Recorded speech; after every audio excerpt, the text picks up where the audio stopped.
रानी राजा रूठे ना, राजा बढ़ई को डांटे ना, बढ़ई खूंट उखाड़े ना, खूंट चना देवे ना, ले लूँगा पर छोड़ू ना। दोस्तों, आज जो कहानी मैं आपको सुनाने जा रही हूँ वो मैंने बचपन में अपनी मम्मी से सुनी थी। तो वो कहानी कुछ इस प्रकार है कि एक बच्चा एक खूंट के पास बैठा हुआ, खूंट जानते हैं वो जो ज़मीन में लोहे का गाड़ते हैं जिससे कि पशुओं को बांधा जाता है।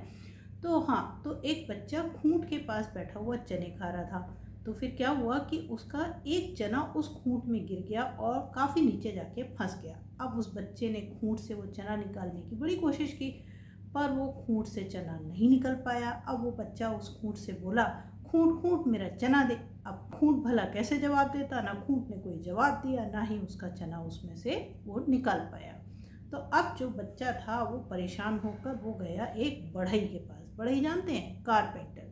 तो बढ़ई के पास गया और बढ़ई से कहता है, बढ़ई बढ़ई खूंट को उखाड़ो। बढ़ई कहता है, खूंट ने मेरा क्या बिगाड़ा जो मैं उसे उखाड़ूं। तो कहता है, खूंट ने ना मेरा चना ले लिया और वो मेरे को चना दे नहीं रहा।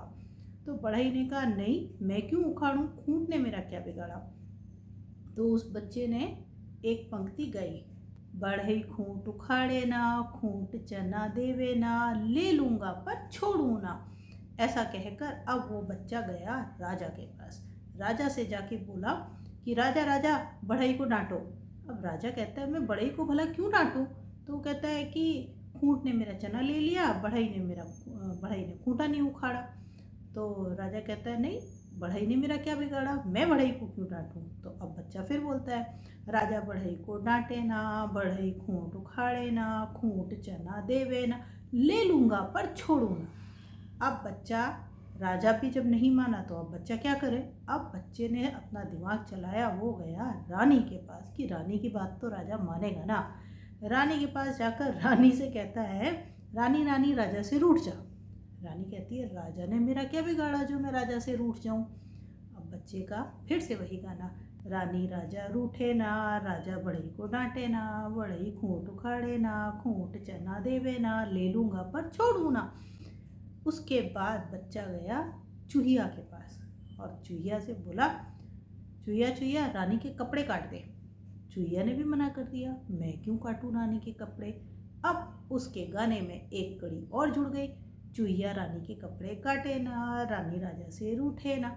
ऐसे ऐसे करके उसकी नए गाना बनता चला गया। चूहिया के बाद फिर वो गया बिल्ली के पास। बिल्ली से कहा, चूहिया को खा जा। बिल्ली ने मना कर दिया। फिर गया कुत्ते के पास। कुत्ते से कहा, बिल्ली को मारो। तो बिल्ली को मारने के लिए कुत्ते ने मना कर दिया। फिर गया डंडे के पास कि डंडे से कहा, डंडे डंडे तुम कुत्ते को मारो। डंडे ने भी मना कर दिया। अब आग के पास गया, आग आग डंडे को जला दो। आग ने मना कर दिया। तो पानी के पास चला गया, पानी पानी तुम आग को बुझा दो। अब पानी ने भी मना कर दिया। अब वो गया हाथी के पास। हाथी से कहता है, हाथी हाथी इस तालाब का सारा पानी पी जाओ, इस तालाब को सुखा दो। हाथी भी मना कर देता है कि मैं भला क्यों करूं ऐसा तुम्हारे कहने पर बच्चा जो है वो हार नहीं मानता। आखिरकार बच्चा जाता है एक चींटी के पास। चींटी से कहता है, चींटी चींटी क्या तुम हाथी की सूंड में घुस जाओगी। जब चींटी ने उसकी सारी कहानी सुनी तो चींटी कहती है, हाँ घुस जाऊंगी। अब जब चींटी हाथी की सूंड में घुसने को हुई तैयार तो हाथी घबराया। हाथी कहता है, अरे मैं अभी तालाब का पानी सुखाता हूँ। पानी कहने लगा, अभी मैं आग बुझाता हूँ। आग कहता है, मैं अभी डंडे को चलाता हूँ। डंडा कहता है, मैं कुत्ते को मारता हूँ। कुत्ता कहता है, मैं बिल्ली को मारता हूँ। बिल्ली कहती है, मैं चूहे को मारती हूँ। चूहा कहता है, मैं रानी के कपड़े काटता हूँ। और रानी कहती है, मैं राजा से रूठ जाती हूँ। राजा कहता है, नहीं नहीं मेरे से मत रूठो, मैं बढ़ई को डांटता हूँ। बढ़ई कहता है, नहीं नहीं मुझे मत डांटो, मैं अभी खूंट उखाड़ता हूँ। अब जब बढ़ई भी खूंट उखाड़ने को राजी हो गया तो तुरंत खूंट ने उछाल कर उस बच्चे का चना वापस दे दिया। तो अब उस बच्चे का जो असली गाना था वो हुआ कि खूंट ने चना दे दिया, ले लिया पर छोड़ा ना। खूंट ने चना दे दिया, ले लिया पर छोड़ा ना। बचपन में हम ये कहानी सुनकर बहुत हंसते थे। खास तौर से इसका जो बार बार रिपीट होने वाला ये गाना है, ये सुनकर तो बहुत ही मज़ा आता था। पर जब बड़े हुए तो समझ आया कि कहानी तो दरअसल लगन, आत्मविश्वास और परिश्रम की है। और निडरता की है कि वो बच्चा बिना डरे अपने दृढ़ निश्चय पर अड़ा रहा कि उसे चना चाहिए तो चाहिए।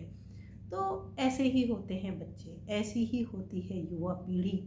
तो युवा जब कुछ करने के लिए ठान ले तो उस समय उसको दुनिया की बड़ी से बड़ी ताकत रोक नहीं सकती।